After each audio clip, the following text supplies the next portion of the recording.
Bonjour, je suis Jean-Noël Lopère, je parle de gestion de patrimoine et aujourd'hui plus particulièrement nous allons nous intéresser aux donations, les donations simples et les donations partage au travers la situation de monsieur et madame Ricoré.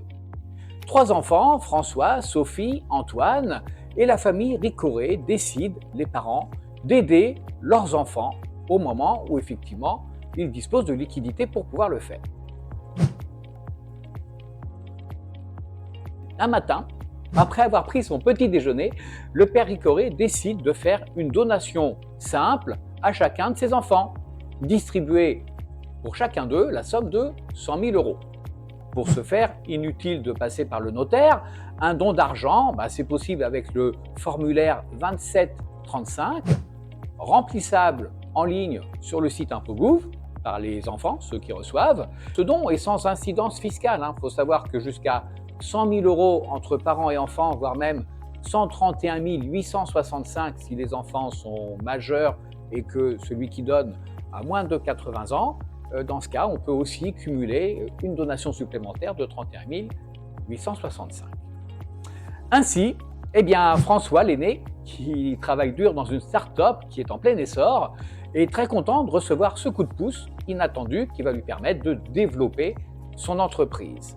Sophie, la cadette, artiste en herbe, constamment à court d'argent, va pouvoir boucher les trous et essayer de remonter à la surface. Quant à Antoine, le benjamin, il a une situation financière stable grâce à son emploi dans une grande entreprise et de fait, il va pouvoir économiser ce capital. L'équitable générosité du père Ricoré n'était peut-être pas calibrée aux besoins réels de chacun de ses enfants, mais au moins aucun n'avait été lésé, chacun ayant reçu le même montant. Des années passèrent et malheureusement, un triste jour, M. Ricoré s'éteignit. C'est alors que les enfants apprennent que selon la loi française, les donations simples sont rapportables à la succession, et ce, sans limite dans le temps.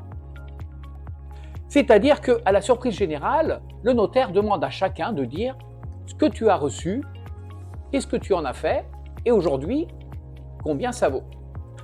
François avait réussi à faire prospérer sa start-up, il s'était considérablement enrichi, et ses 100 000 euros capitalisés valaient aujourd'hui 2,8 millions. Sophie, quant à elle, avait du mal à joindre les deux bouts, et du coup, elle ne rapporta rien du tout. Tandis qu'Antoine, bien que confortablement installé financièrement, il était loin d'être aussi prospère que son frère puisqu'il n'avait que doublé son capital, mais il rapporta néanmoins 200 000 euros. Alors là, c'est très simple, le notaire il comptabilise tout. 2,8 millions plus 0 plus 200 000, ça fait 3 millions. 3 millions à diviser en 3, chacun des enfants doit être gratifié à hauteur de 1 million pour qu'il soit alloti à part égale. Ainsi, François doit céder ses titres, à savoir 1 million au profit de sa sœur, puisqu'elle n'a rien, 800 000 au profit de son petit frère, puisqu'il n'a que 200 000, et lui, sur ses 2,8 millions, il lui reste 1 million, ce qui fait que chacun est gratifié à part égale en fonction de la valeur des biens à la date du décès.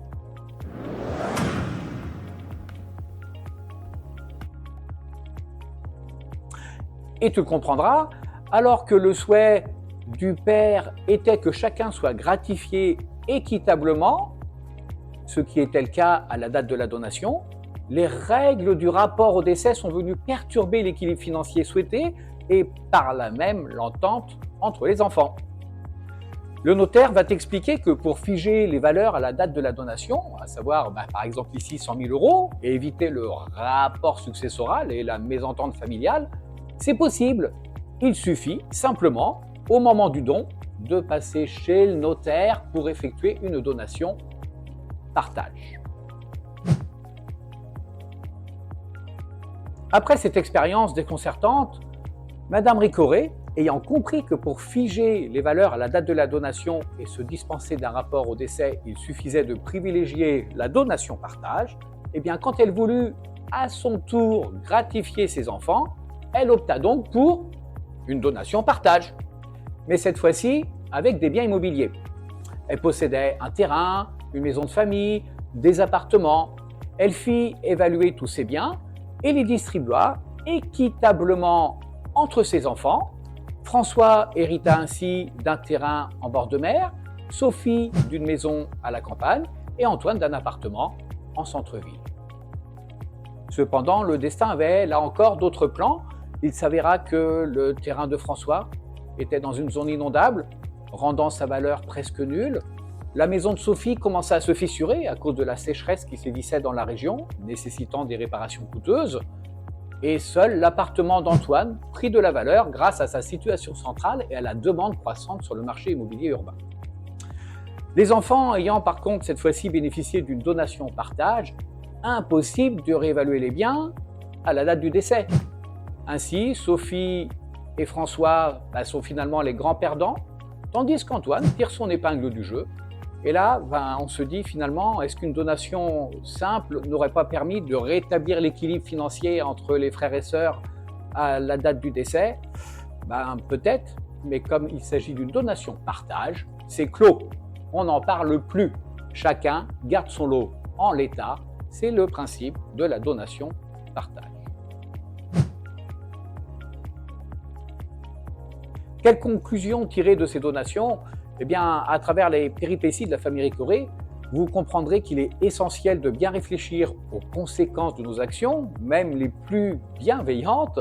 Les donations simples peuvent créer des déséquilibres financiers inattendus, tandis que les donations partage offrent une solution plus équilibrée, surtout quand il s'agit de liquidité.